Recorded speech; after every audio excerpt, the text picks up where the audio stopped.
ऐसे चमके दह मछरी देखी बकुलाल भाई, ओइसे चमक सुहामार बबुआ देखे तिलक हरोलो भाई, ओइसे चमक सुराजा रामचंद्र देखे तिलक हरोलो कुरो से पर बैठे राजा दशरथ देखे झनक पट, कहाँ चोराई भी अपना राम के आजोरी भोरला की, कहाँ पटक भी छिपा लोटवा, कहाँ कोठवत पर,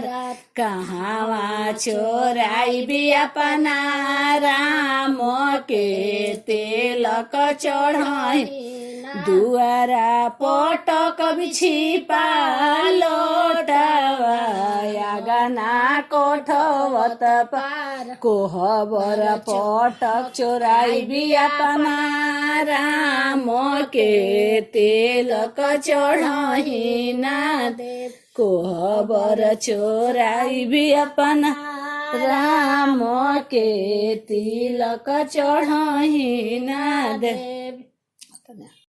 प्रणाम आ धन्यवाद ई वीडियो देखला खातिर। हमार काम यदि रउआ पसंद आवता तो हमार चैनल के जरूर सब्सक्राइब करी और संगे संगे नोटिफिकेशन वाला घंटियों दबा दी।